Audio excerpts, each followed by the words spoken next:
Damn, I got myself looking like Phantom of the Opera, half of a face here.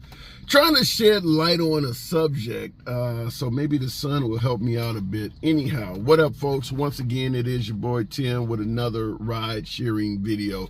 Trying to keep my ear to the ground and hear what the hell's going on in the business of us rideshare drivers. Apparently, there is a call to turn off the apps over Independence Day weekend. July 4th, here it is, coming up yet again in a week or so.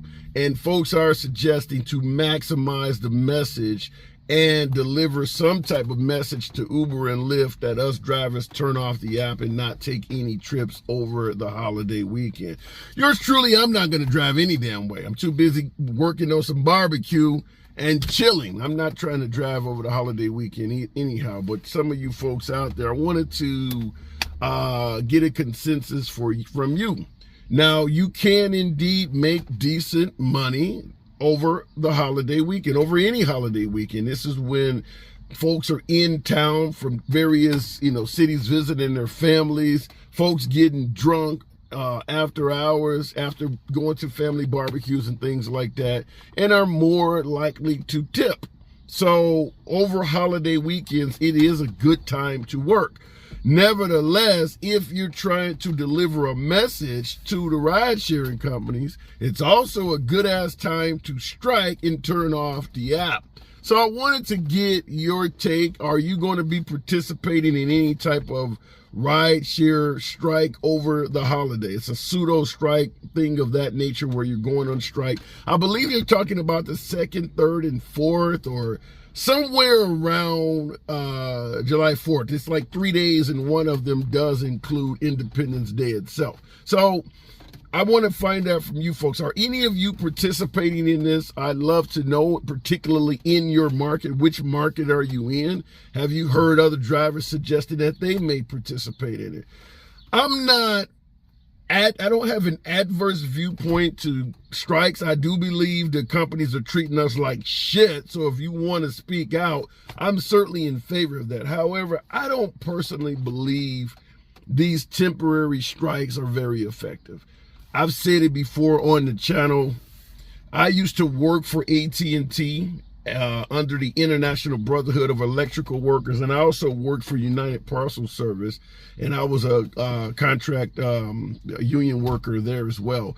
And I've been on strikes. I have participated in a strike, walked a picket line, and I'll tell you the difference between ride-sharing strikes and what they actually do at most companies is, for a strike to be effective, you go on strike and you tell your employer, we're not going to show back up until you fix this shit. These 2 and 3 day strikes and over the weekend, that bullshit does not work. That's not how a strike works. You don't tell somebody, I'm going to leave you because I'm unhappy, but I'll be back on Monday. Whether you fix what I'm pissed off about or not, that provides no incentive to fix the damn problem. The solution for Uber or Lyft, even if you do go on strike, is to just simply offer a little bit extra of incentive, surge pricing, or some kind of streak bonus, and people will come and work in place of this bullshit strike.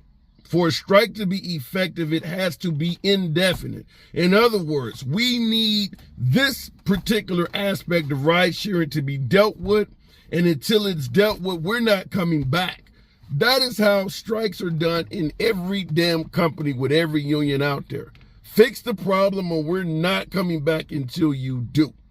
That's the only way it works. If the employer, or in this case Uber and Lyft, knows that, well, shit, they don't already told us they're going to be back on Monday, then at the very worst, we have to eat 3 days of a slowdown. That's not a punishment. And that's not going to result in any form of serious gain by us drivers. It's just going to basically cost a few folks money that take the damn day off. But let me know, maybe I'm wrong.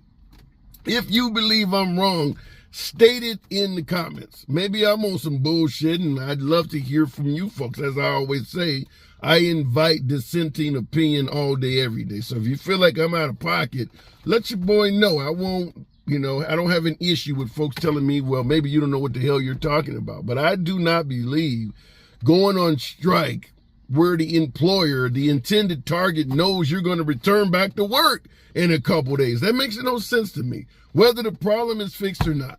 We're bitching about safety. We're obviously pissed off about the fares and the exorbitant amount of the fares that Uber and Lyft take. And last but not least, the wrongful deactivations is bullshit, where you can get deactivated if a passenger fabricates a story, or in some cases where the driver don't even know why the hell they deactivated them to begin with.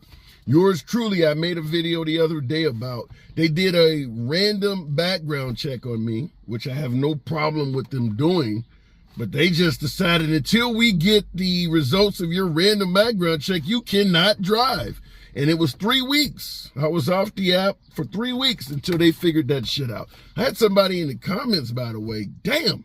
Someone in the comments of that video stated that they got taken off, I believe it was Uber, because Checker did a background check. Checker is the entity that runs background checks on all of us gig workers. And it's been 3 years, and they have not cleared that individual.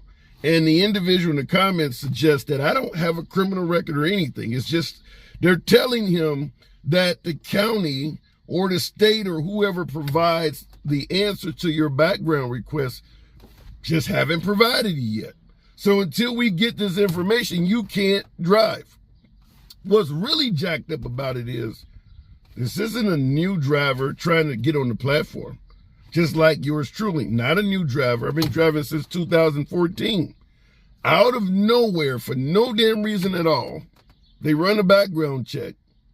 And because it's taking time to get the information from the state, county, city, or whoever the hell they was trying to get it from, they just basically suspend you. So for drivers who are doing this full time, and that driver claimed they were driving rideshare full time, they're off the app for 3 damn years. How the hell does that happen? So it's stuff like that that is leading drivers to go on strike.